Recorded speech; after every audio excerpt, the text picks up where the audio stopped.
The longest arch bridge in the world, and a spectacular suspension bridge, each designed to conquer breathtaking distances and withstand typhoons and earthquakes.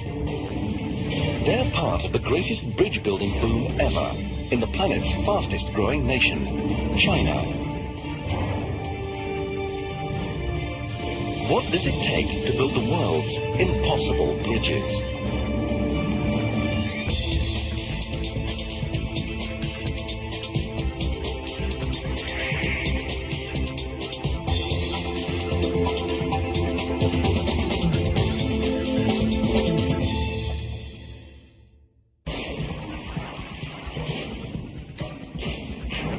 China is undergoing a transformation unlike any other country in history. In just a decade, it has created a web of roads and bridges second only to the United States. But unlike the US, China has two of the world's longest rivers, rivers that divide the country and disrupt travel by land.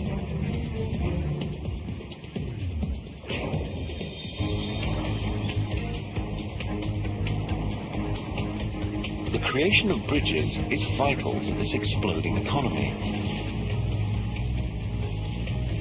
But China's rivers are a bridge builder's nightmare.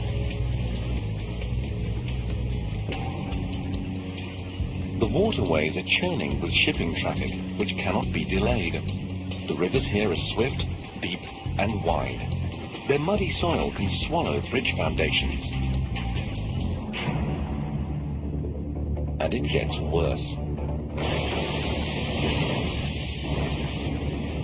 Typhoons, 240-kilometer-an-hour winds. Earthquakes can also strike at any time, registering 7.0 on the Richter scale.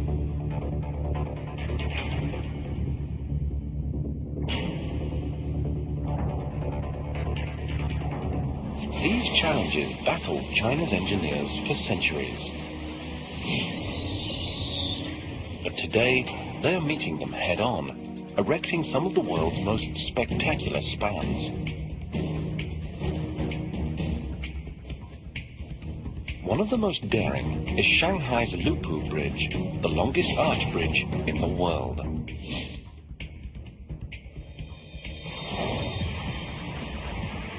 "34 million kilograms of steel soaring over the busy Huangpu River.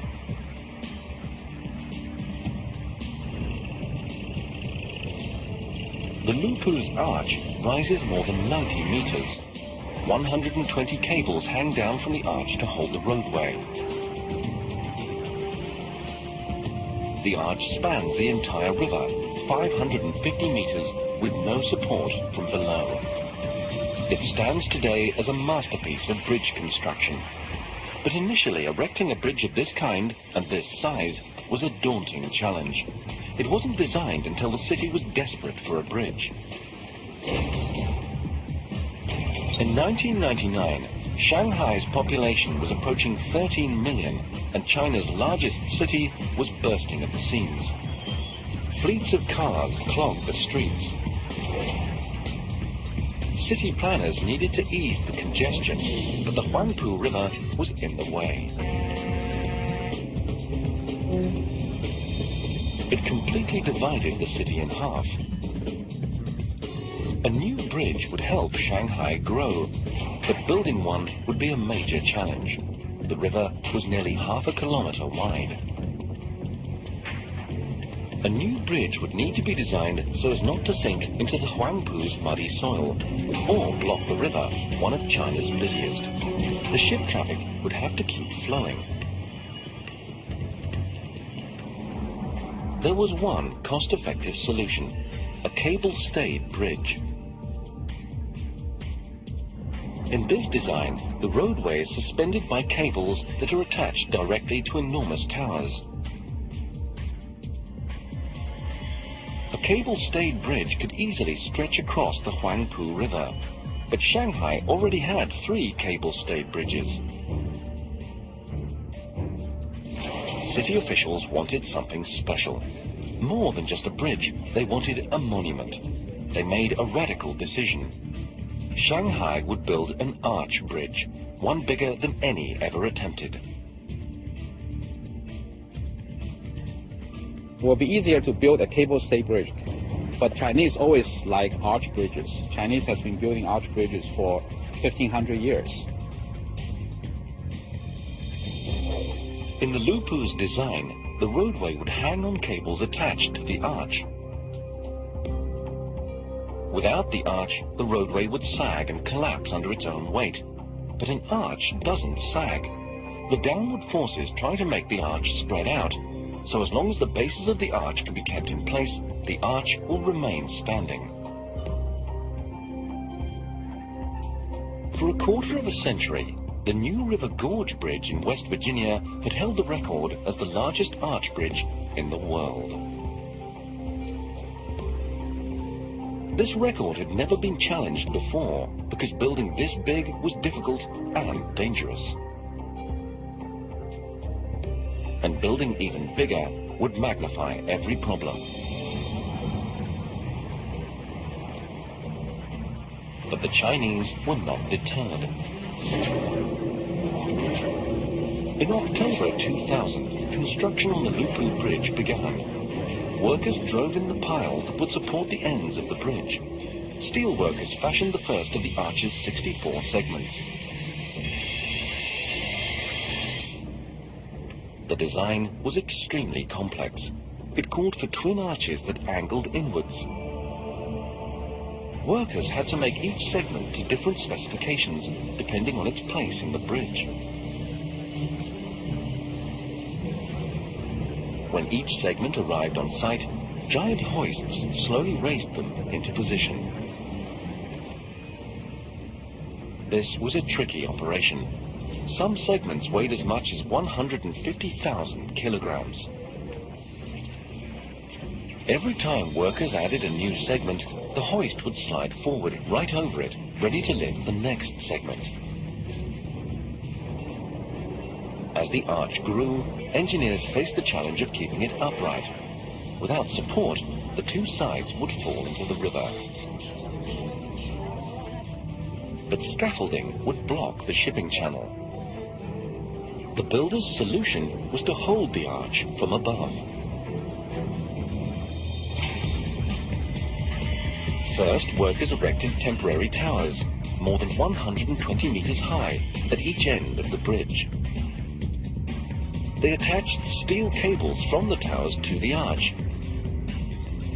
2 cables supported each arch segment. The arch rose, piece by piece, towards the middle. Additional cables kept the towers from toppling. The bracing was so extensive, it was almost like building a second bridge, a cable-stayed bridge that would be dismantled once the arch bridge was complete. But until the arch was finished, this was a precarious system, and with each step, the arch grew increasingly vulnerable. An arch is only a viable structural system after the ends of the arch are connected together. The two ends not only are unstable in the vertical direction because they aren't taking compression, but they're also very susceptible to wind. The builders had to try to close their arch as soon as possible.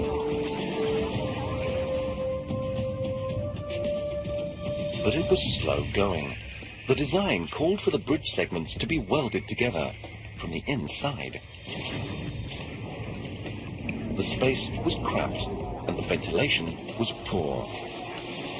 The welding torch heated the air to 60 degrees Celsius. It was so hot that the welders could work for only 15 minutes at a time, and to complete the bridge, they needed to make over 300 kilometers of welds.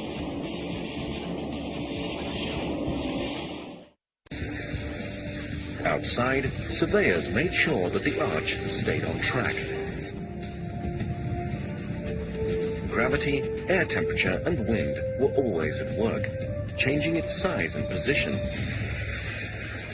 If the engineers miscalculated, the final segments would not fit, meaning the arch couldn't be closed. Instead, it would be left dangerously exposed, and a typhoon could strike at any time. At least 2 typhoons hit this region every year.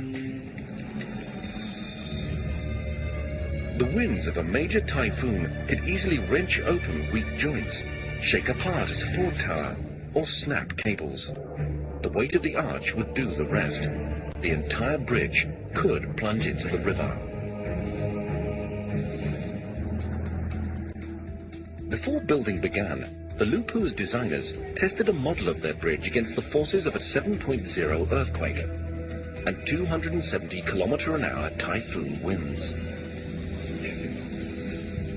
The tests predicted that the arch could survive nature's worst, even when incomplete. But the builders wouldn't sleep soundly until they had closed the arch.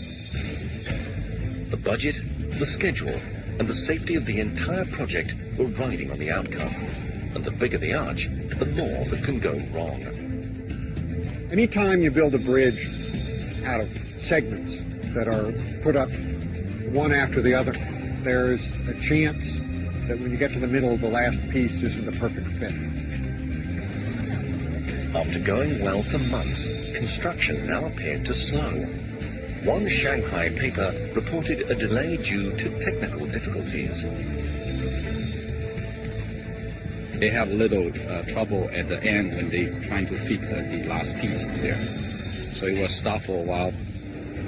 The Lupu's senior designer denied there was a problem. But still the bridge sat, unfinished and fragile, and a destructive typhoon was approaching.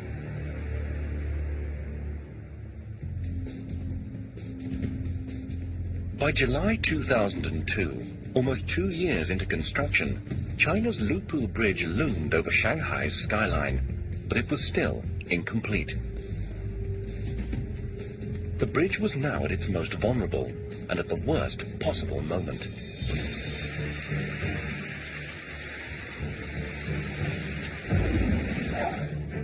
Typhoon Ramasun was brewing in the Pacific, just 130 kilometers away from the city.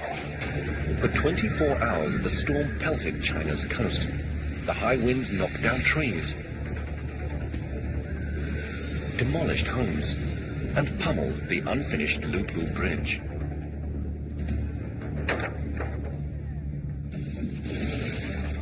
Five people in the city were killed.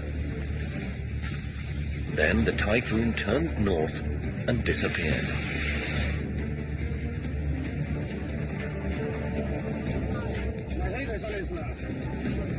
This time, the Lupu supports held. The bridge was unscathed. But the builders knew they might not be so lucky next time. They needed to close their arch before another typhoon hit. Engineers finally had the arch's last section ready for installation. The final piece began the journey to the top. The builders couldn't be certain it would fit perfectly, even after they had slid it into place.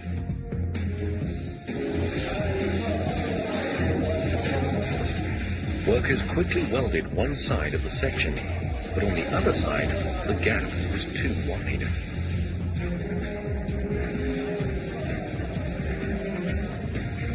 They needed to wait until the outside temperature rose. This would cause the steel arch to expand and the gap to close. At exactly 20 degrees Celsius, the gap did close. This last joint was sealed with permanent bolts.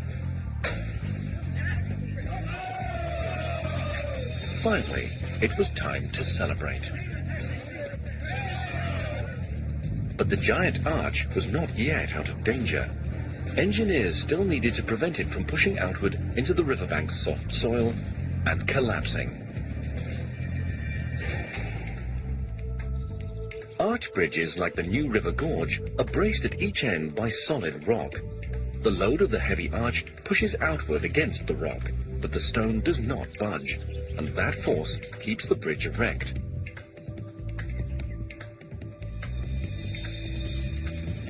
But the soil of the Huangpu River was too soft to resist the Lupu's weight. The ends would slide apart and the arch would collapse, unless the engineers lashed the ends together. This is known as a tide arch. The builders stretched 16 cables between the arch bases. 8 cables would remain visible after the bridge was finished. The other 8 would be hidden inside the road spans. Together they would act like the string on an archer's bow. Without their constant force, the arch would flatten.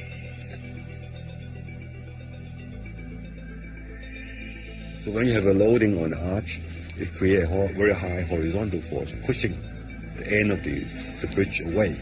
So you put a cable to tie them together, so that this horizontal force is acting against each other in the cable.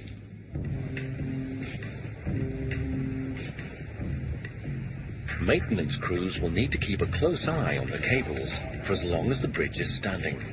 They will regularly test the tension to make sure it stays at about 22,000 tons.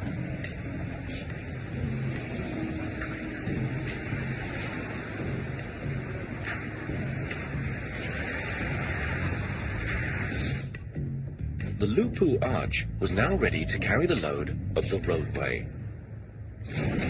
Workers began to raise the 15 road deck sections. This was another heavy job. Some sections weighed 450,000 kilograms. For this step, the Huangpu River was not an obstacle, it was an asset. It allowed the enormous road spans to be floated to the construction site on boats. This was far easier than bringing them overland. On the 28th of June 2003, the Lupu Bridge opened, 2.5 years after construction started. The contractors had met their deadlines, despite the delays. Shanghai now had a showpiece, as well as a vital new traffic route. And China had its first record-setting span, the longest arch bridge ever built.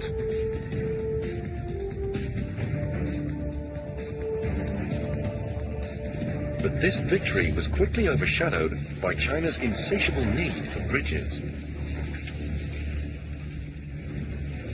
The Chinese want to link their entire nation to form one modern economy. It was hard enough conquering the Huangpu River, which sliced Shanghai in half, but China had another river that cut the whole country in half. The Yangtze is China's longest river and the third longest in the world. It once divided China geographically and economically, a 6,300-kilometer obstacle to China's growth. 3 hours west of Shanghai, the Chinese began to bridge this divide with one of their greatest megaspans yet. A suspension bridge called the Rinyang.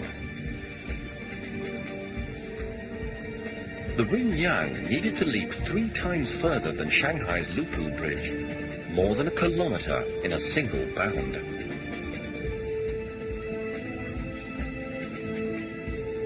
It would be the longest bridge the Chinese had ever built, and the third longest suspension bridge in the world.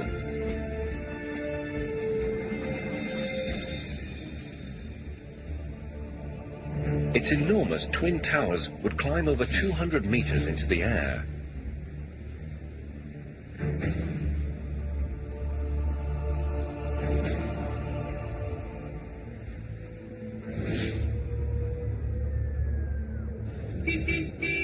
For residents on the Yangtze's north side, the bridge would mean faster and safer travel to Shanghai, and a chance to share in China's new wealth. The North Bank was cut off from Shanghai by the Yangtze.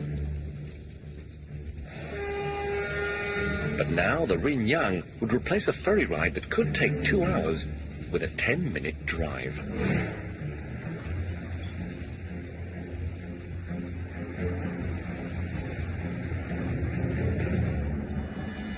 In 1998, designers began to address the idea of bridging the Yangtze between the ancient cities of Yongzhou and Jinjiang. But immediately they encountered a problem. Building a bridge directly between the two cities was impossible because the cities themselves extended right to the riverbanks. There was no extra room in which to add a bridge. Designers were therefore forced to build the bridge to the west, but here the gulf between shores more than doubled. Building the bridge here would demand 3 megastructures: a 400-meter bridge to the north, an elevated highway across the small island, and a massive bridge to the south. The Yangtze was a difficult place to build one bridge, let alone 2. The current was swift and the soil was unstable, and every summer the Yangtze flooded, often with disastrous results.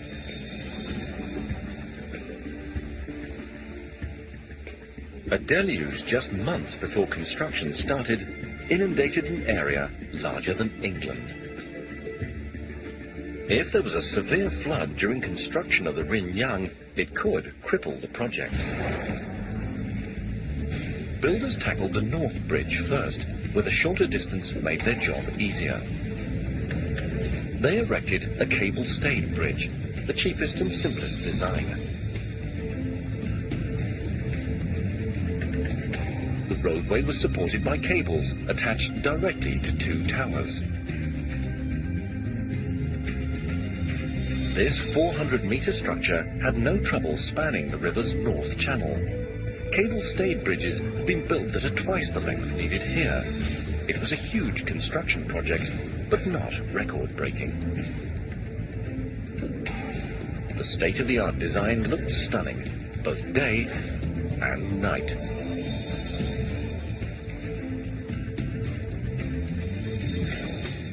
But the builders of the South Bridge faced far greater challenges.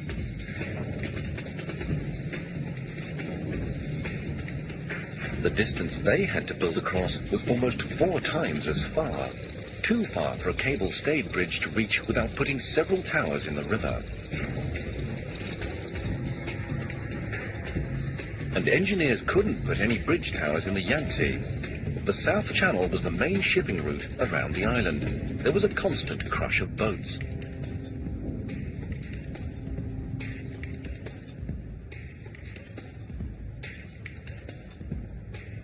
If just one vessel strayed off course and rammed a bridge pier, the damage would potentially be catastrophic.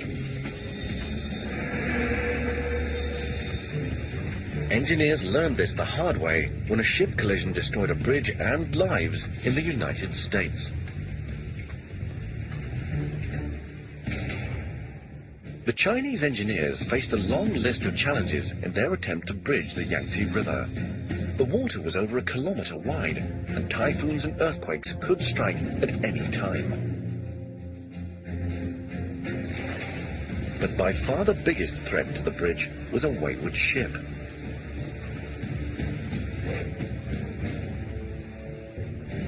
In Florida in 1980, the 20,000-ton Summit Venture destroyed the Sunshine Skyway Bridge. The ship was navigating Florida's Tampa Bay in bad weather. It lost radar, veered off course, and slammed into a bridge support. The central span collapsed.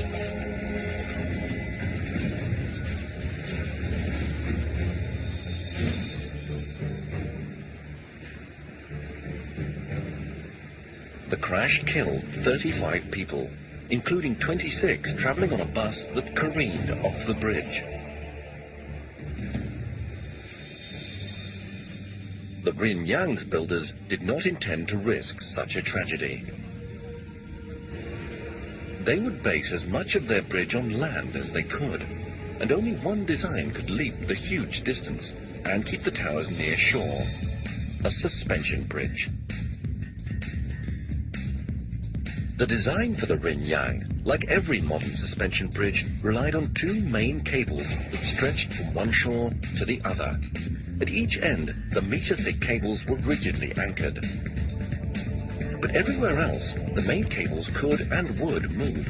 even across the top of the towers. The towers were like tent poles, propping up the cables. But the cables were simply draped over the top. If the main cables were anchored to the tower tops, the towers would not be able to withstand the pulling forces. They would tumble inwards, and the entire structure would be lost.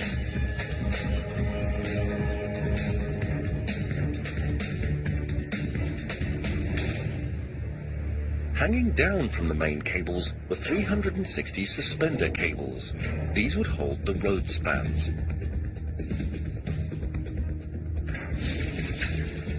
And these joints were also made to move. This flexibility would help the bridge to survive extreme poundings from earthquakes and typhoons.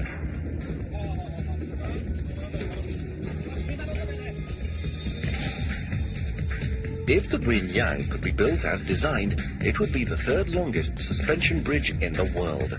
It would have towers that soared 70 stories and a span that would stretch almost 1.5 kilometers. Only one tower would sit in the Yangtze River.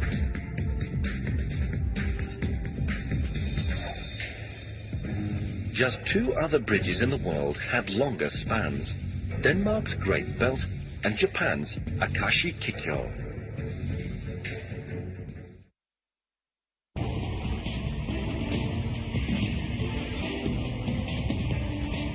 Construction of the Binyang Bridge began in February 2001.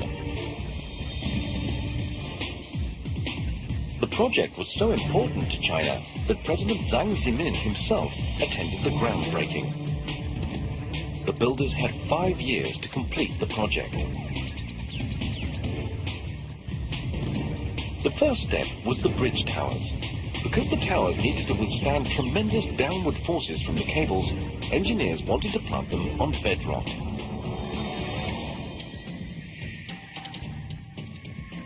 But the Yangtze mud was incredibly thick. To reach solid footing, the builders needed to sink 32 piles at each tower site.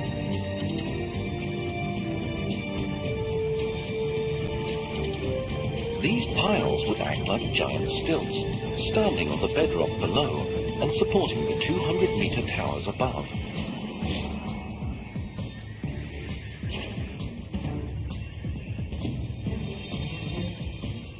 This was a critical step to ensure that the towers remained upright.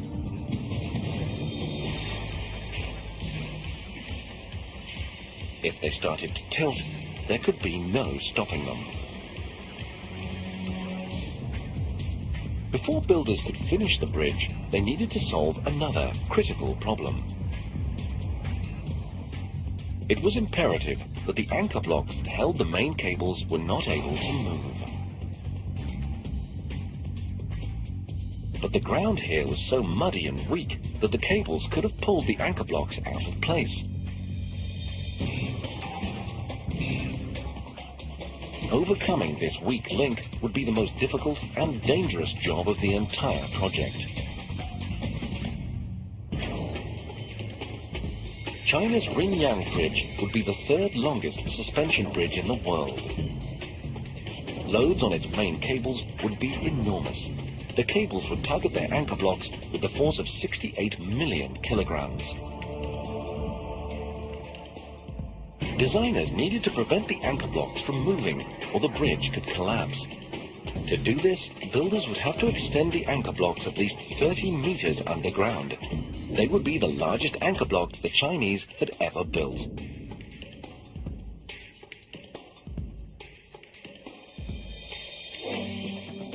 But when engineers probed the riverbank, they discovered that the soil was worse than muddy. It was laced with underground water. This was a major setback. Engineers would have to find a way to divert the groundwater, or watery mud would pour into any hole they dug.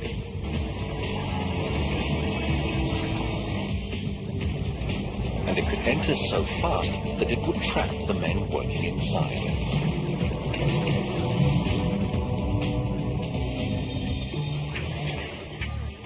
The engineers devised a plan. They decided to keep the water at bay by erecting a gigantic underground dam. All around the 3,400 square meter site, workers dug a series of trenches. They filled the trenches with rebar and concrete.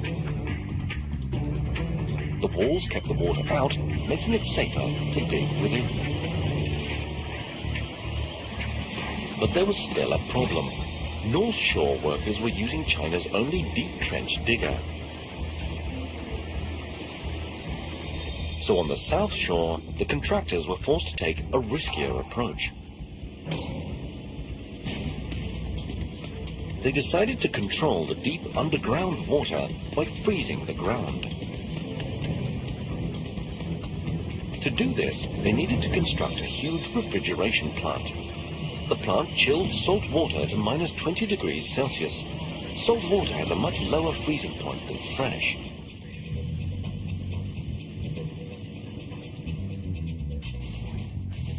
Pipes circulated the water more than 30 meters down, all around the site. This system worked like the coils in a giant freezer. The ultra-cold water froze the soil into a meter-thick wall, and these walls of icy dirt kept the water out.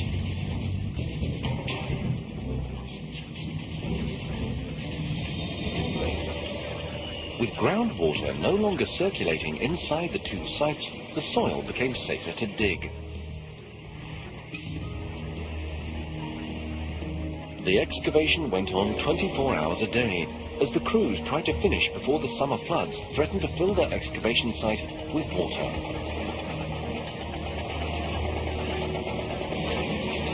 These enormous pits would descend at least 30 meters, but every 4 meters, workers needed to stop to pour concrete braces. The deeper the workers went, the more dangerous the job became. Groundwater was constantly pushing the walls towards collapse, and the deeper the hole, the stronger the pressure.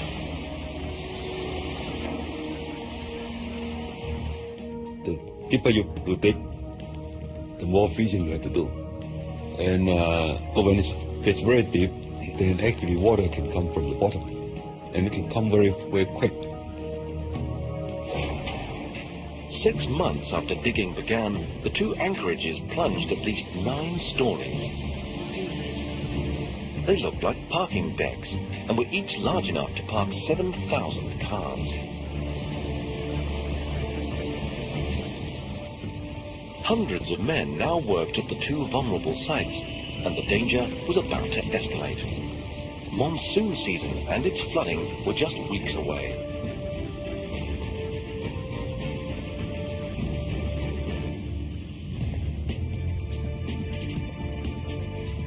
Building China's longest suspension bridge required constructing 2 of the country's biggest anchor blocks.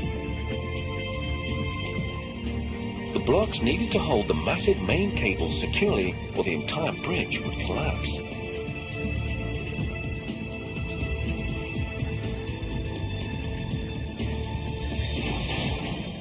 So far, workers had excavated 280,000 cubic meters of dirt. But engineers now decided it was too risky to continue. They ordered the crews to the next stage of construction.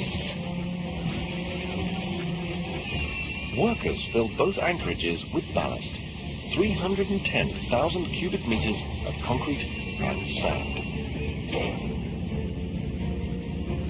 The Rinyang's engineers had won their first race against the tumultuous Yangtze and escaped disaster.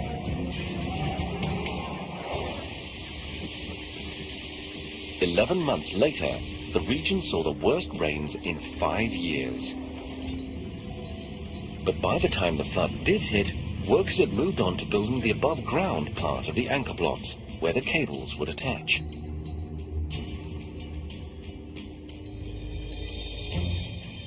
But you can't just hook the end of a main cable into the concrete. It would pull right out.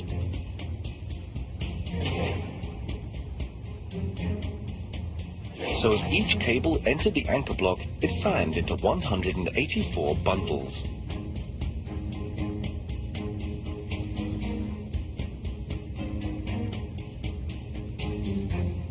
The cable spread from 1 meter to 9 meters wide. This distributed the pulling force across 83 square meters. Each cable bundle was separately anchored in concrete.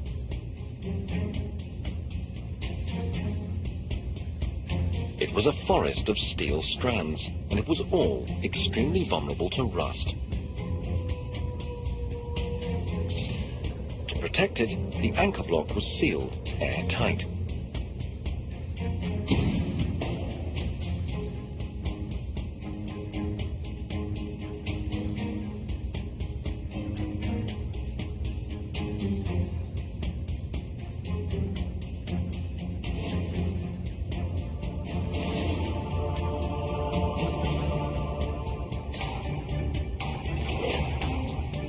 The atmosphere was constantly dehumidified, so rust couldn't form. From the anchor blocks, the cables climbed to the top of the bridge towers and across the river.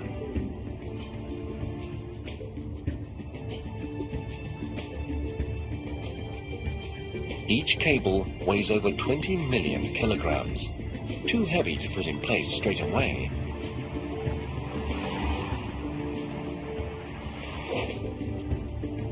The builders would have to string them one strand at a time. First, they took a guide cable across the river by boat. To do this, they needed to block all ship traffic.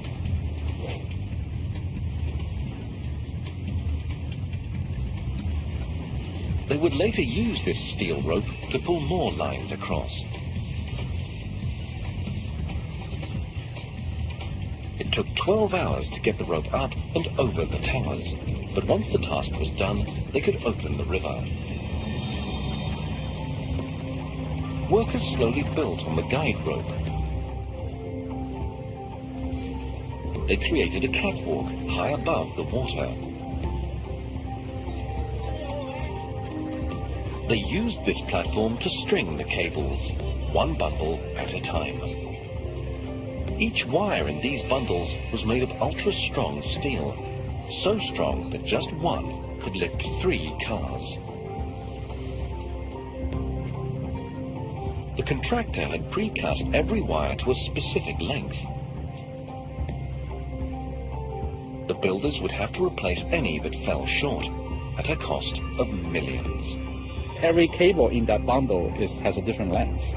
We have a lot of faith in the computation we do today to predict the length, but of course there's always the risk of we made a mistake. 24 hours a day, workers continued to install the Rinyang's main cables. Many of these men had migrated from mountain regions because of the $200 a month they could earn here. They needed to be in excellent physical shape and have nerves as strong as the cables they were stringing. It took 7 months to string all 368 bundles. Workers compressed the bundles into 2 giant cables. The 47,000 steel wires they contained, strung end to end, would circle the Earth 3 times. Workers wrapped each bundle with an interlocking steel band, then painted it to keep out moisture. The finished cables were almost a meter thick and 2.5 kilometers long. They were the bridge's most expensive parts, and perhaps the most important. Whole weight of the whole bridge is hanging on those main cables. Because of the length of those suspension bridges, there could be a very large force. The cable's greatest enemy will always be the moisture that causes rust. To protect them, the builders installed dehumidifiers to pump dry air into their housing. Few bridges have this state-of-the-art system. It should keep the cables corrosion-free for at least 120 years. China is building 40,000 kilometers of roads and bridges every year. This nation now consumes 1/3 of the steel produced on Earth, and it uses half the world's concrete.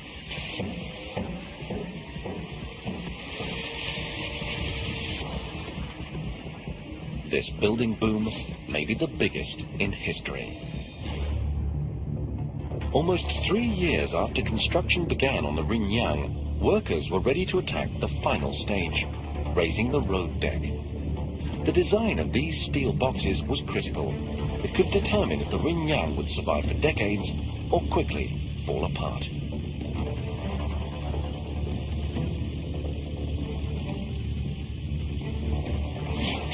This happened to one suspension bridge in the United States.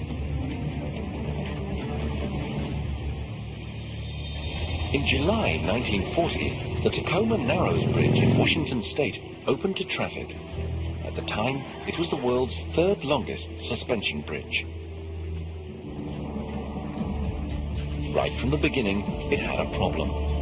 Light wind would set it in motion. It quickly earned the name Galloping Gertie.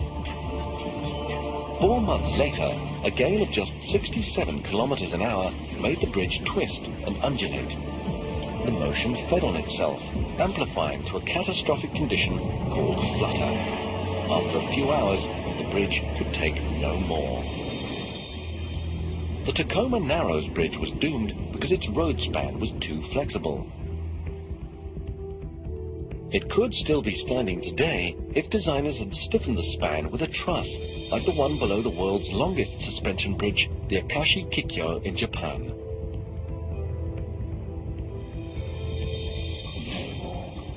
China's Rinyang Bridge was nearly twice as long as the Tacoma Narrows. But engineers here had also opted for a deck design without stiffening trusses. Would flutter destroy the Rinyang? The Rinyang was designed to be China's longest suspension bridge, with a span nearly 1.5 kilometers long, all of it exposed to high winds and even typhoons. But the builders were counting on a highly aerodynamic design to keep it steady. The steel boxes that made up the bridge span were just 3 meters high. They had slanted edges, like aeroplane wings, to allow wind to flow around them rather than push them into motion. In a giant wind tunnel, the builders blasted the design with typhoon-force gales. The deck heaved, but there was no catastrophic flutter. Still, the Rinyang was entering a critical phase. Monsoon season was only 5 months away, and a suspension bridge with the deck incomplete was at its most vulnerable.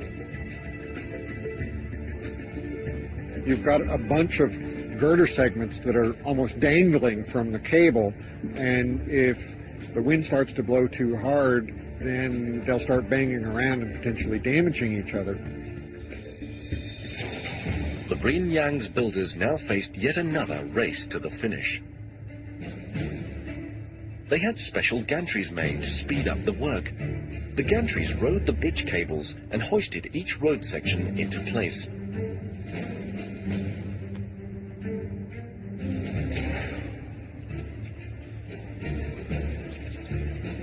"90 days after lifting the first slab, the Rinyang's road crew locked the last one into position. The 1,490-meter span, the third longest in the world, was complete. Almost immediately, the tough job of maintaining it began. Like the bridge cables, the span's 25,000 tons of steel can corrode.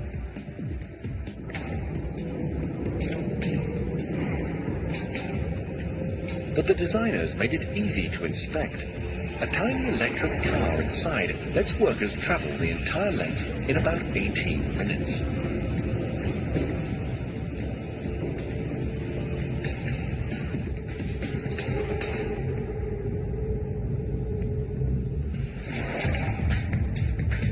In the shadow of the bridge is a high-tech control center. Sensors capture every move it makes, and the Rinyang is in constant motion.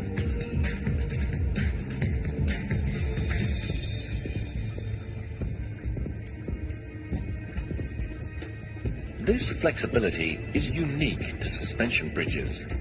It allows the massive structure to bend to Mother Nature's will, but not break.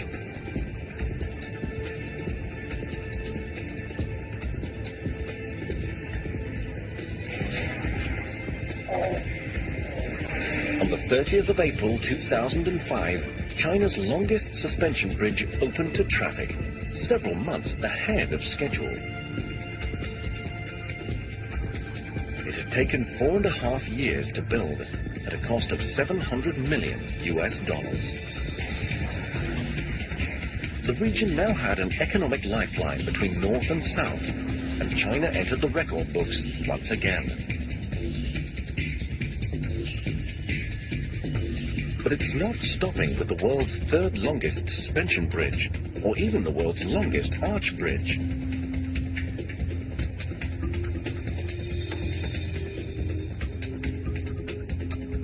Much as the United States bridged the Mississippi in the 20th century, China is out to span the Yangtze in the 21st.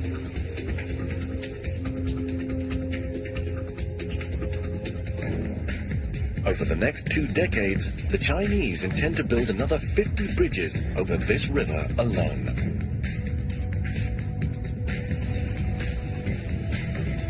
China's most spectacular megabridge may be still to come.